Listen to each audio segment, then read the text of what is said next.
A bride at the centre, dressed for her wedding. Around her, two other brides. One is a nun, the other is something worse. The work is called The Three Brides. It was made in 1893 in the Netherlands by a man born in colonial Java. A year later, the same man drew one of the most famous advertisements in Dutch art history. Not a church mural, not a nightmare, salad oil. Two women, all flowing line and decorative pattern, selling cooking oil to housewives. The poster was so distinctive, the Dutch invented a word around it. Sla oily style. Salad oil style. One artist, 1 year apart, the dying brides and the salad oil. And these were only two of his lives. Jan Terop spent 40 years moving between worlds. Java, Brussels, Amsterdam, Catholic Holland. He worked through realism, pointillism, symbolism, art nouveau, and religious devotion. He belonged to one of Europe's most radical avant-garde circles. He ended his life painting saints. Art history kept the Terop it could label. The rest, it mislaid. Europe would spend decades admiring Terop's line, but most of Europe never asked where it began. He was born in 1858 in Purworejo, in the island of Java, then part of the Dutch East Indies. Half Javanese, the Rijksmuseum put it simply, he united two worlds in himself. For the first decade of his life, the visual world around him was not Europe. It was Wayang. Shadow puppets cut from buffalo hide, their silhouettes thrown across white cloth, batik patterns, temple carvings, the ornate line of Javanese craft, moving through fabric, metal and stone with the same restless rhythm. Then his family sent him to Holland.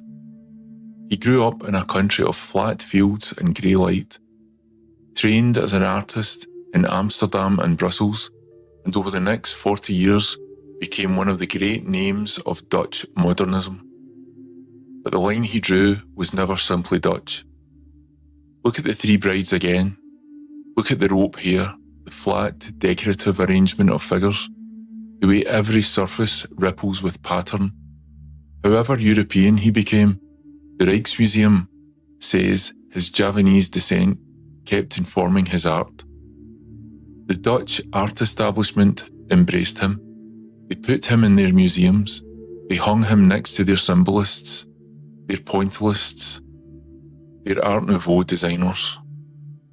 But the thing that made his work unmistakable was the thing they could not neatly own.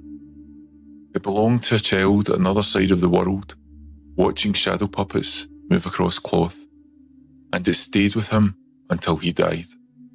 By his 20s, Torop was no longer the child from Java or the student trying to become Dutch. He had gone to Brussels. And Brussels, in the 1880s, was not a polite finishing school for painters. It was where European art came to misbehave. There, Torop entered the circle of Levan, the 20, an anti-academic group built around everything the official salons distrusted. Around him were ensors, masks and skeletons, Knopf's silent women and the broken dots of Neo-Impressionism. Torop absorbed all of it. For a few restless years, he painted in points of colour. He tested Belgian symbolism. He moved through modern art as if every style were just another room to leave. That is what made him dangerous to simplify. He was Dutch, but never simply Dutch. Javanese, but never simply Javanese. A symbolist who would not stay symbolist. A modernist with no loyalty to any one modernism. Brussels did not give Torop a single style. It gave him permission to keep changing. Every label worked for a while.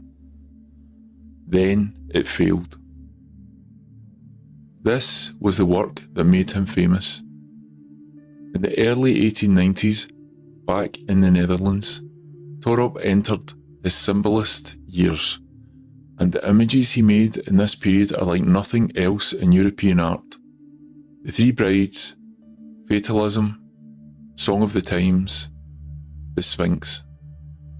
They are crowded with figures, stretched, elongated, almost weightless. Air pours down the picture like rope, smoke, and roots, twisting around everything it touches. The compositions are flat, the line is everywhere. European critics had words for this. They reached for them, none of them quite fit. Some saw Christian mysticism, some saw William Blake, some saw theosophy, the occult movement moving through European intellectual life. All of that was partly true. But there was another current running through it, one European critics were less prepared to name: Java. The shadow puppets he had watched as a child, the batik patterns, the carved temple reliefs where every inch of stone seems alive with line. Torop rarely spelled it out the way critics wanted. He did not need to, the work says it. For a few years in the 1880s, a half-Javanese Dutchman painted sacred women, pagan brides, and modern despair in a language Europe could admire before it could explain. It was the most original work of his life. And it was almost the last time he painted as one artist instead of several. Then, just when art history thought it knew what Torop was, he changed again. In 1905, he converted to Catholicism. He was 47. He had been one of the strangest visual minds in Dutch art. He had painted dying brides, pagan symbols, and a salad oil poster that named an entire style. And then, quietly, he became a religious painter. For the last 23 years of his life, he made saints, Madonnas, Stations of the Cross, stained glass for Dutch churches. The line was the same, the flat decorative rhythm, the elongated figures, the Javanese current still moving underneath, but the subject was now devotion. The avant-garde he had been part of moved on without him. The critics who had understood his symbolism had less to say about the new work. The poster became a national treasure. The brides became museum pieces. The religious work became almost invisible. When Torop died in 1928, Dutch art history kept the parts it had room for.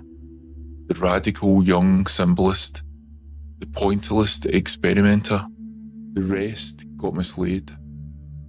The child from Java, the Brussels radical, the painter of dying brides, the man who sold salad oil with sacred lines, the Catholic mystic no one knew where to put.